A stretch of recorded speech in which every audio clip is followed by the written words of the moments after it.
بسم اللہ الرحمن الرحیم۔ السلام علیکم دوستو، ایک بڑا ہی دلچسپ واقعہ آپ کے سامنے پیش کرنے جا رہے ہیں، غور سے سنیے گا۔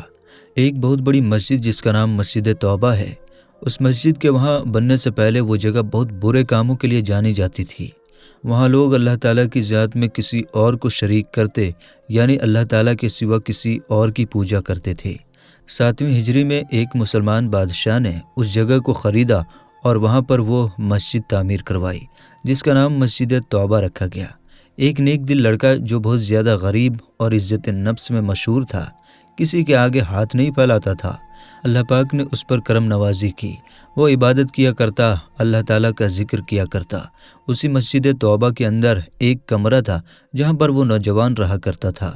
اب اس سے امتحان کچھ اس طرح سے لیا گیا کہ 2 دن گزر گئے، لیکن اس نے نہ کچھ کھایا پیا اور نہ ہی اس کے پاس کھانے پینے کے لیے کوئی پیسہ موجود تھا۔ 2 دن تو برداشت کر لیا، لیکن تیسرے دن بھوک کی شدت نے اسے احساس دلایا کہ وہ مرنے کے قریب ہے۔ سوچنے لگا کہ اب اس حالت میں آ چکا ہوں کہ میں مر رہا ہوں، مجھے جو بھی چیز مل جائے گی، چاہے چوری کی ہی کیوں نہ ہو، میرے لیے جائز ہوگی۔ اسی بنا پر اس نے سوچا کہ مردار تو نہیں کھاؤں گا اور نہ ہی کوئی حرام جانور کھاؤں گا۔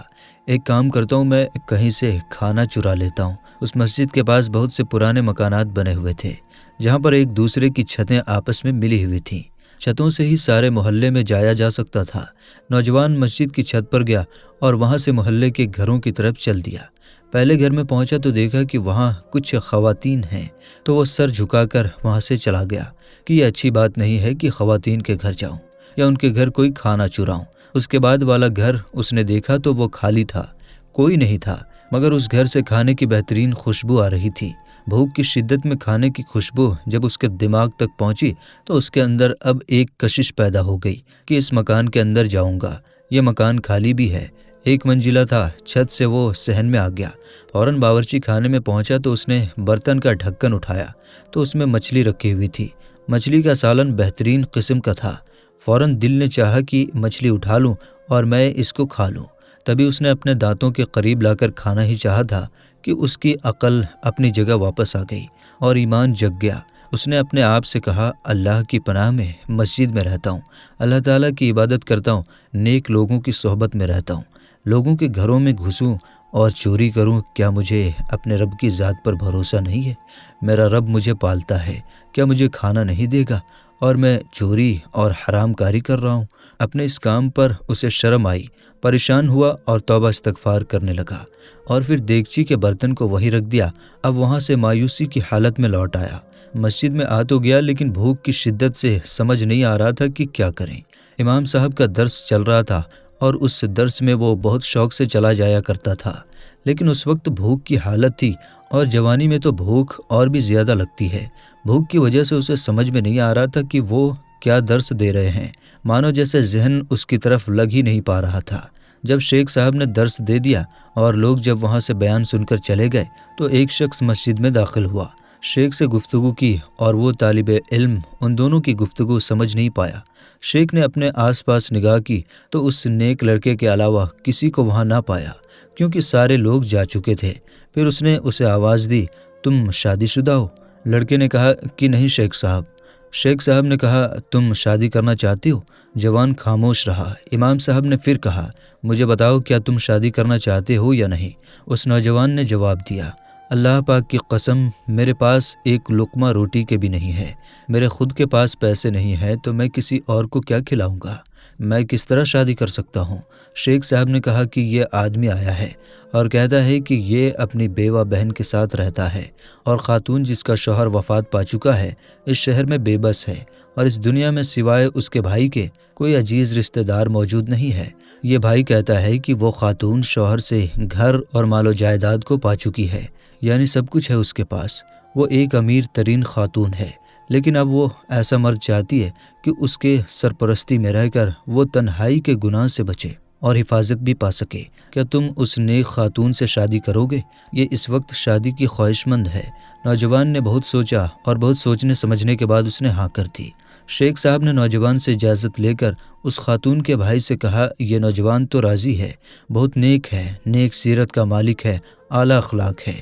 اللہ عز و جل کا ایک نیک بندہ ہے، بس اس کے پاس تمہاری بہن کو پالنے کے لیے، اس کی کفالت کرنے کے لیے پیسے نہیں ہیں۔ کیا تم قبول کرتے ہو ایسے شخص کو اپنی بہن کے لیے؟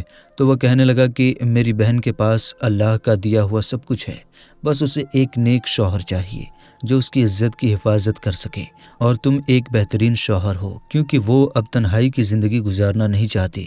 شیخ صاحب نے کہا کہ یہ تمہاری بہن کے لیے بہترین شوہر ثابت ہوگا۔ اسی وقت اس خاتون کے بھائی اور 2 گواہوں کو بلا کر عالم دین نے نکاح پڑھوا دیا۔ نکاح ہو چکا تھا۔ خاتون جو کہ حجاب میں تھی، ان کا چہرہ کسی نے نہیں دیکھا تھا۔ شیخ صاحب نے کہا، اے نیک بیوی، اپنے شوہر کا ہاتھ تھام لے اور اپنے گھر کی طرف اس نیک شوہر کو لے جا۔ خاتون نے اپنے شوہر کا ہاتھ تھام لیا اور اپنے گھر کی طرف اپنے شوہر کے ساتھ چلی گئی۔ جب گھر میں داخل ہوئی تو اپنے چہرے سے نقاب اٹھایا۔ وہ نوجوان اپنی بیوی کے حسن و جمال کو دیکھ کر حیرت زدہ رہ گیا۔ حسین بیوی سے جب نظریں ہٹی اور گھر کی طرف گئی تو دیکھا کہ یہ وہی گھر ہے جس میں وہ داخل ہوا تھا۔ یہ تو وہی گھر ہے جس میں وہ چوری کے لیے آیا تھا کہ میں کچھ کھا لوں، لیکن میں نے کھایا نہیں تھا۔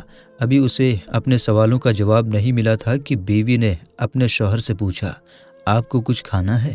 وہ تو پہلے سے ہی بھوکا تھا۔ اس نے کہا ہاں۔ وہ جلدی سے اس کے لیے کھانا لے آئی، لیکن جیسے ہی برتن میں سے ڈھکن ہٹایا تو دیکھا کہ کسی نے مچھلی کو اپنے دانتوں سے کاٹا ہے۔ اس نے کہا، عجیب بات ہے، گھر میں کون آیا تھا جس نے مچھلی کو دانتوں سے کاٹا ہے لیکن کھایا نہیں، صرف دانتوں کے نشان ہیں۔ وہ نوجوان جو پیچھے کھڑا تھا رونے لگا، رو رو کر بلکنے لگا، تڑپنے لگا اور کہنے لگا، میں آپ کو اپنا قصہ سناتا ہوں۔ اس نے پورا واقعہ سنا دیا کہ وہ کس طرح بھوک کے ہاتھوں مجبور ہو گیا تھا۔ تیسرا دن تھا جب اس کے پاس کھانے کو پیسے بھی نہیں تھے، ایک نوالا بھی نہیں تھا، اور جب وہ مجبور ہو کر چوری کے لیے اس گھر میں آیا جو کہ خالی تھا، کوئی بھی نہیں تھا، اس وقت اس نے مچھلی کو کھانا چاہا لیکن وہ نگل نہ سکا کیونکہ اس کے دل میں خیال آیا کہ چوری تو حرام کام ہے، گناہ ہے۔ کیا میں اتنا مجبور ہو گیا ہوں کہ میں حرام کام کروں؟ کیا مجھے اپنے رب کی ذات پر بھروسہ نہیں ہے کہ وہ مجھے کھلائے گا اور پلائے گا؟